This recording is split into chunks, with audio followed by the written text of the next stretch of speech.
bonjour. Bonjour.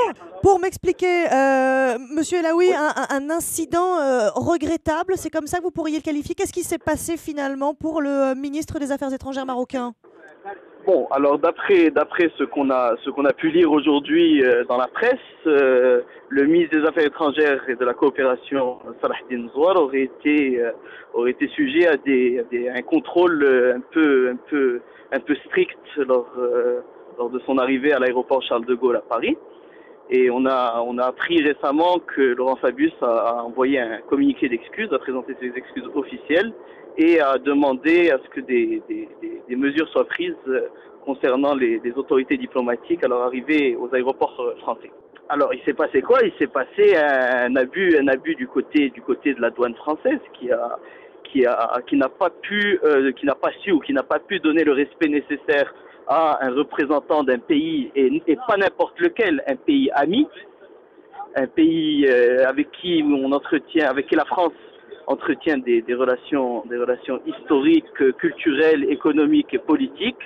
Et donc c'est une insulte non seulement à nos autorités diplomatiques, mais à l'ensemble du peuple marocain, qui est pour le peuple français un peuple frère.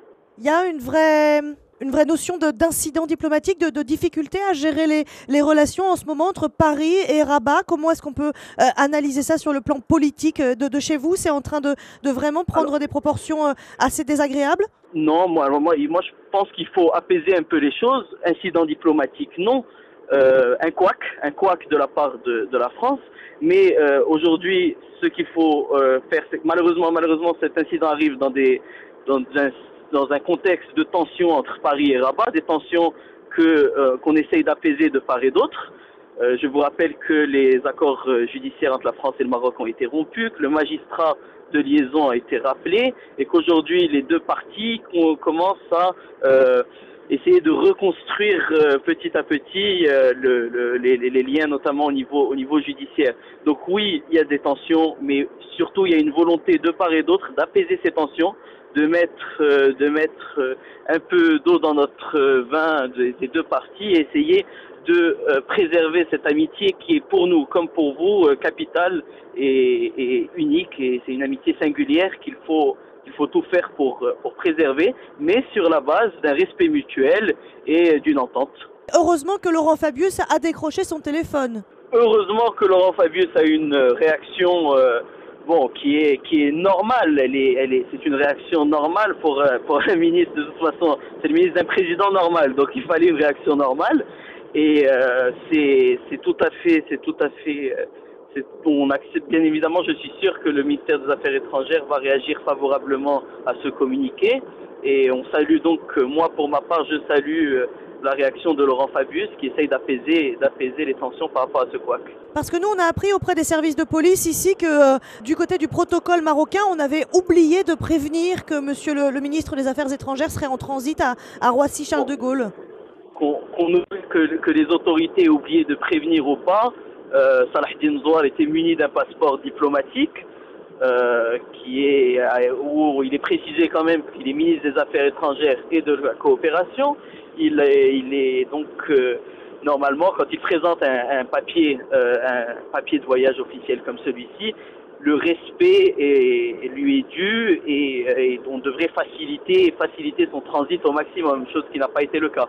C'était une fouille assez poussée et qui est surtout anormale. Il n'est pas d'usage qu'un ministre des Affaires étrangères soit sujet à une fouille aussi stricte et aussi brutale, j'aimerais dire. Mais comme je vous le dis, ce n'est pas Salah Eddine Zouar qui a été sujet à cette fouille. On estime que c'est le peuple marocain derrière qui a été insulté à travers cette fouille. Et donc on salue bien évidemment le communiqué de Laurent Fabius qui vient un peu apaiser les choses. Vous l'avez eu, monsieur le ministre, au téléphone? Je n'ai pas eu monsieur le ministre au téléphone, j'ai eu un membre de son cabinet, mais je suis sûr qu'il saura s'exprimer en temps voulu s'il a des choses supplémentaires à ajouter. De toute façon, Salah Eddine Zouar est un homme d'État qui connaît le sens de l'intérêt général du pays et qui œuvrera, j'en suis sûr, pour apaiser les tensions entre Paris et Rabat. Qu'est-ce qu'il faudrait faire du côté de la France aussi pour apaiser les tensions?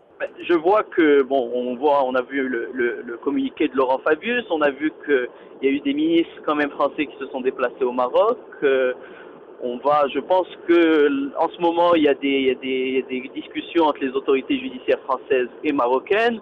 Donc, ce qu'il faut, c'est davantage de coopération, que ce soit sur le plan politique, économique et culturel, et qu'on puisse continuer, notamment, et je pense, c'est là où des jeunes acteurs politiques et économiques peuvent faire la différence, c'est reconstruire un peu ce partenariat France-Maroc, mais sur de nouvelles bases, des bases de respect mutuel, d'entente, et puis qu'on puisse un partenariat sur un pied d'égalité. Qu'en pense le roi? On le sait ça un petit peu en ce moment? Le chef de la diplomatie est celui qui est habilité à parler de ça. Sa Majesté ne s'est pas exprimée sur la question, mais on a une diplomatie, on a un gouvernement qui ont des responsabilités effectives selon la nouvelle constitution marocaine et dans la pratique. Et donc le gouvernement et son ministre des Affaires étrangères sont tout à fait habilités à répondre à ce genre de questions. Merci Mais infiniment, je vous Monsieur en prie. Laoui. À très Au bientôt. revoir. Merci, au revoir. Au revoir.